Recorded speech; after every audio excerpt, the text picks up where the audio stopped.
Bonjour à tous. ESAE Télévision a reçu une attestation de mérite décernée par le comité d'organisation des trophées Sikafor Pied d'Or, édition 2022, le dimanche dernier pour le travail abattu tout au long du championnat national de football saison 2021-2022. Au cours de la grande soirée sportive de la célébration de l'acte 4 de Sikafor, les meilleurs acteurs du courant béninois courant l'année 2022 ont également été distingués. Le film de la soirée avec Aneldo. À tous les efforts que vous fournissez pour accompagner d'une manière ou d'une autre le football béninois. ESAE Télévision a été honoré pour l'excellent travail abattu au cours du championnat national de football saison 2021-2022. Ceci à travers une distinction décernée par le comité d'organisation des trophées Sikafor.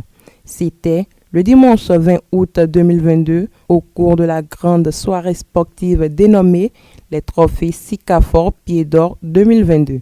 Une attestation de mérite a été remise par le comité en charge de l'organisation à ESAE Télévision et d'autres organes. Au cours de cette 4e édition, différentes catégories d'acteurs sportifs béninois ont été retenues par le comité. Ainsi, les meilleurs de chacune de ces catégories ont été honorés. Remercier toute l'assistance, naturellement, tous les gens qui ont voté.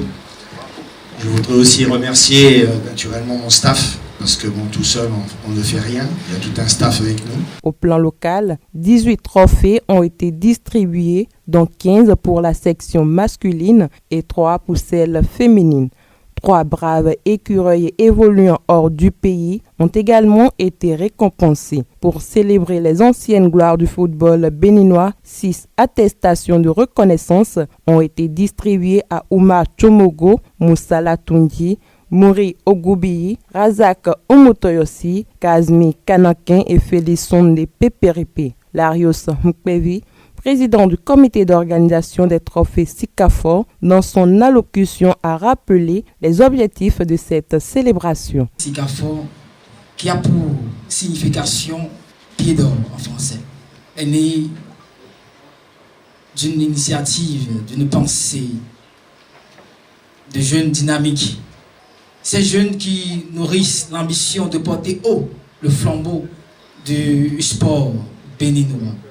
Ces jeunes qui désirent révéler davantage le football du Bénin, ainsi pour accompagner le gouvernement, le président Patrice Talon, dans son élan de révéler le Bénin en Afrique et de par le monde entier.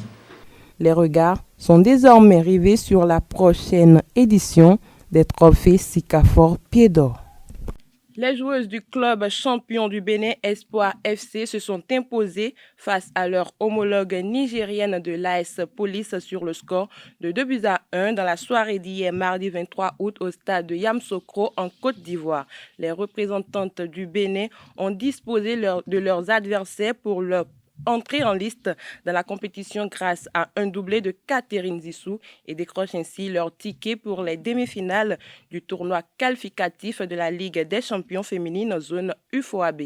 En demi-finale, les doubles championnes du Bénin seront face à Africa Sport de la Côte d'Ivoire. Faut-il le notifier après cette victoire? Les filles de Quentin Didavi, président du club, ont au compteur un total de 38 matchs disputés depuis 2 saisons sans aucune défaite. Au lendemain de sa réélection à la tête du comité exécutif de la Fédération béninoise de football, Mathurin de Chacus a reçu des mots de félicitations de la part du président de la Confédération africaine de football, Patrice Motsepe. C'est à travers une note adressée au président Mathurin de Chacus en date du 21 août 2022 et signée du président de la CAF. Pour finir, annoncé avec insistance en prêt du côté de la Tunisie, l'international béninois Charbel Gomez n'a pas marqué son accord. Selon les dernières informations, l'écureuil aurait refusé d'être prêté en Tunisie. Charbel Gomez reste donc en France, lui qui est lié au club Picard jusqu'en 2024. C'est tout pour la page des sports de ce matin. Merci pour votre attention et à très bientôt.